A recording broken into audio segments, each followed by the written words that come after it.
warahmatullahi wabarakatuh. Bismillahirrahmanirrahim. Alhamdulillahirabbil alamin. Assalatu wassalamu ala asrafil anbiya'i wal mursalin wa ala alihi wa sahbihi ajma'in, amma ba'du. Alhamdulillah, puji syukur kehadirat Allah Subhanahu wa taala yang telah melimpahkan rahmat serta hidayahnya kepada kami sehingga kami dapat berkumpul dalam acara rutinan pengajian hari Selasa dengan keadaan sehat walafiat.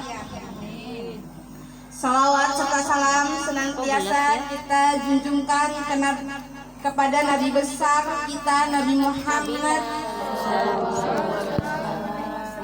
yang kita nantikan syafaatnya di yaumul akhir nanti.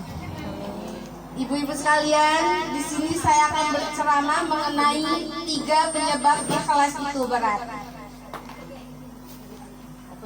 Mengapa ikhlas itu berat?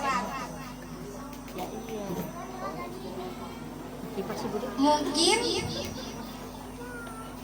kita susah dalam mengikhlaskan apapun. Kenapa sih ikhlas itu bisa berat untuk kita? Al-Imam Ibnu Qudamah menjelaskan sebab sulitnya ikhlas itu ada 3. Yang pertama, karena kita suka dengan pujian. Bahkan sebagian ulama mengatakan bahwa banyak orang lebih suka pujian daripada duit. Misalnya, ibu-ibu sekalian, masing-masing saya berikan uang 100.000 rupiah. Kira-kira ibu seneng nggak? Senang dong. Terus uangnya dibelanjakan ke Indomart, Alfamart, dan ternyata uang itu uang palsu. Kira-kira ibu-ibu tuh kesel nggak? Orang nggak kerasa itu. Pasti ibu-ibu ngomong, ini kenapa sih cuma ngomong doang? Ternyata dikasih uang palsu. Jadi ibu-ibu juga kesel karena dikasih uang palsu. Tapi kalau pujian, misalnya ada seorang nenek-nenek usia 100 tahun dibilang sama suaminya, "Sayang, kenapa sih kamu dari hari ke hari tambah cantik? Kan itu bohong. Nggak ada ceritanya namanya nenek-nenek dari hari ke hari tambah cantik."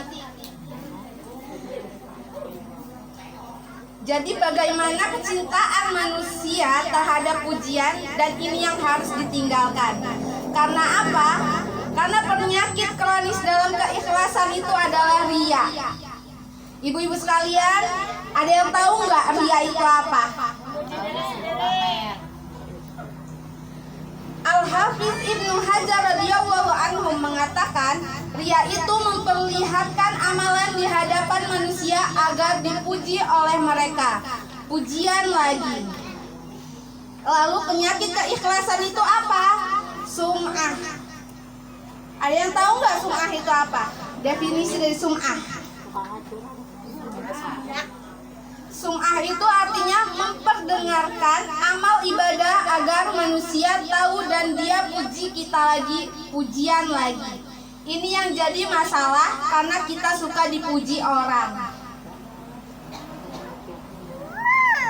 Ibu-ibu, yang kedua, kenapa ikhlas itu susah?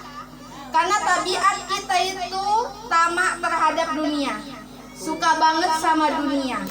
Quran surat Al-Fajr ayat 20 yang berbunyi, Bismillahirrahmanirrahim, Wattuhibbunal mala hubban jamma, yang artinya, dan kalian cinta sekali dengan harta dunia dengan kecintaan yang luar biasa.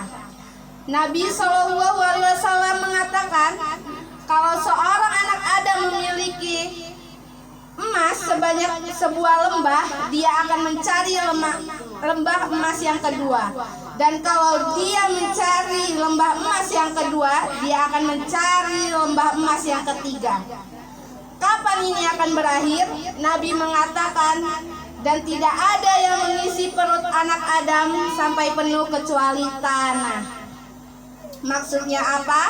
Dia akan mengikuti tren zaman milenial itu sampai mati.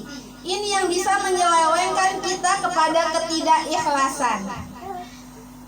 Ketika kita mengharapkan dunia, ketika kita mengharapkan jabatan dari amal ibadah kita, ini yang membuat kita bertahan. Karena kecintaan kita kepada dunia itu luar biasa. Yang ketiga, tidak suka dicela. Kata Ibnu Qudamah, karena tabiat kita tidak suka dicela orang. Ketika kita suka pujian, otomatis kita tidak suka dicela. Maka kita akan berusaha melakukan apa saja yang membuat kita diterima oleh semua orang. Kita akan berusaha beribadah agar kita tidak dibully orang, tidak dicela orang, tidak dicaci oleh orang. Akhirnya orientasinya orang bukan Allah Subhanahu wa Ta'ala. Jadi ini yang jadi masalah kalau kita bisa menghilangkan 3 penyakit ini. Insya Allah kita bisa mendapatkan keikhlasan. Mekah sudah, Madinah sudah, pulang ke kampung urusin empang, ceramah sudah, makan sudah, perut kenyang, pikiran lapang. Mangga harum namanya kueni, saya sedang sakit gigi, ceramah saya sampai di sini, besok yuk ngaji lagi.